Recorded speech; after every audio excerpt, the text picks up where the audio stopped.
বেশি কেন এখন লেবুর সিজন না, সিজন হয়েছে আরো যাইয়া 27 মাস পর। নিশ্চয়ই কোনো না কোনো কিছু একটু আছে, তা নাহলে তো এত দাম হওয়ার কথা না। লেবুর হালি 10 টাকা 15 টাকা করে কিনছি, এখন হচ্ছে দাম বেশি। সৌদি আরবে রমজান মাসে সবকিছু দাম কমায় দেয়, আর আমাদের বাংলাদেশে দেখে যে রমজান মাস আসলে দাম বাইরে যায়। রমজানের আগে যেগুলো ছিল তার থেকে দামটা বেশি। যে সিন্ডিকেট এগুলো যদি একটু কমে তাহলে হয়তো দামটা সহনীয় পর্যায়ে আসবে।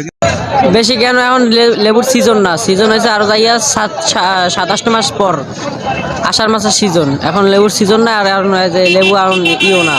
লেবুর দাম আমরা কিনে আনি, তারপর বেশি আমরা যাও যাতে কিনে আনি, হেরা আমাকে বেশি দেয়, আমাকেও বেশি বেচা লাগে।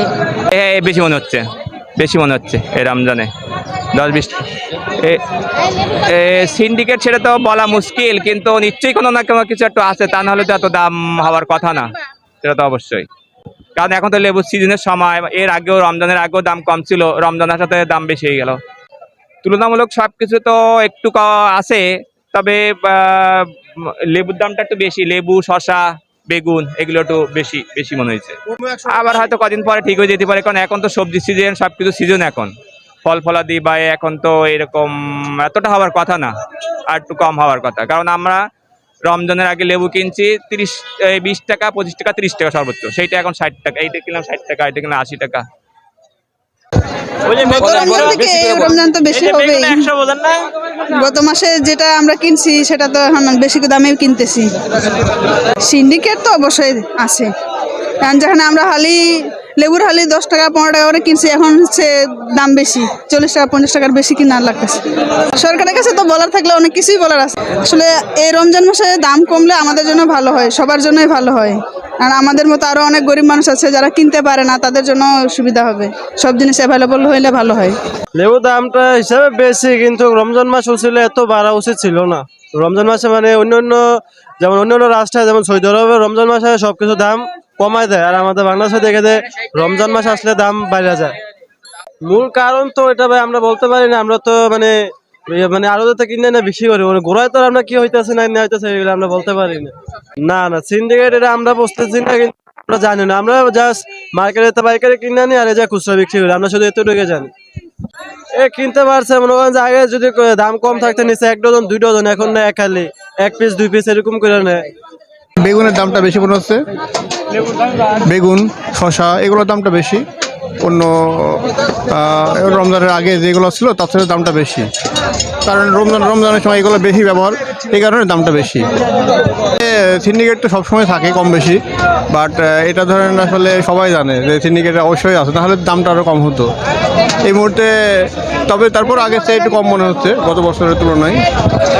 জিনিসপত্রের দাম যেন সাধারণ মানুষের নাগালের মধ্যে থাকে, সবাই যেন স্বচ্ছন্দে কিনে খেতে পারি, এই হচ্ছে আমার চাওয়া, আমাদের সাধারণ মানুষের এটাই চাওয়া। নিত্য পণ্যের যে দাম বেসিক্যালি মানে যদি আমরা ওইভাবে দেখি একটু বেশি আছে, তবে মানুষের আর্থিক সচ্ছলতাও বাড়ছে, তো সেই হিসাবে আসলে দাম খুব একটা কম না, কিন্তু দামটা একটু হলেও বেশি আর কি। অন্য রমজানে প্রতিদিনই বাড়তেছে সব জিনিসের দামপত্র, সেই হিসাবে কিন্তু অনেকটাই বেশি। তবে দামটা যদি মনে করেন এই যে সিন্ডিকেট এগুলো যদি একটু কমে তাহলে হয়তো দামটা সহনীয় পর্যায়ে আসবে, কিন্তু এটা আসলে পসিবল কিনা এটা গভর্নমেন্টই ভালো জানে।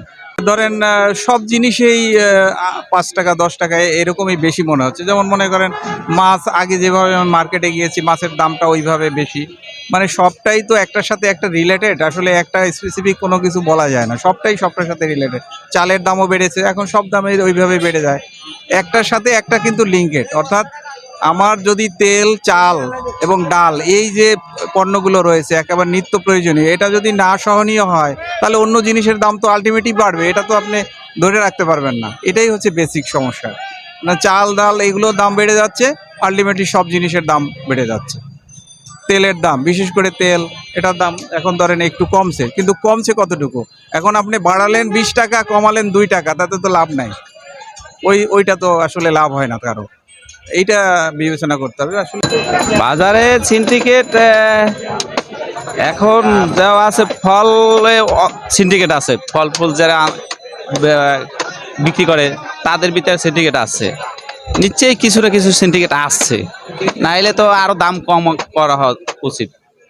যেহেতু সয়াবিন তেল ওই গরুর মাংস, ফল, এই তিনটে জিনিস তো, এই তরমুজ খ্যাত হিসেবে কেনে, অথচ গরিব মানুষ তরমুজ খাইতেই পারে না। একটা তরমুজ 50 টাকা কেজি, তা ছোট মোটো একটা তরমুজ হলেও 3-4 কেজি ওজন হয়ে যায়।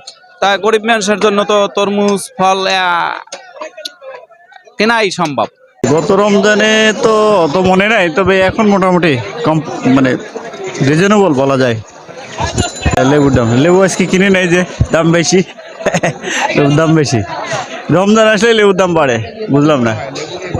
সিন্ডিকেট কি আসলে যেটা আমাদের যারা ব্যবসায়ী যারা আছে আর কি, খুচরা ব্যবসায়ী, এদের মন মানসিকতার এটা আর কি প্রতিফলন। তো এনারা একটু নিজেদের জায়গা থেকে সৎ থাকলে খুব বেশি দাম আসলে বাড়ানোর কথা না, কিন্তু ওনারা আসলে একটু এটা নিয়ে আমার মনে হইতেছে কেমন জানি যে ওনারা করে আর কি। জিনিসটা এটা হওয়া উচিত না, রমজানে কম হওয়া উচিত, হ্যাঁ, অথবা সমান থাকা বেটার, যেটা অন্যান্য যায়। কিন্তু রমজান আসলেই যেন কিছু জিনিসের দাম বাড়ায় আর কি, ইচ্ছাকৃতভাবে। অনেক কম, সবজির দাম তো খুবই কম আছে।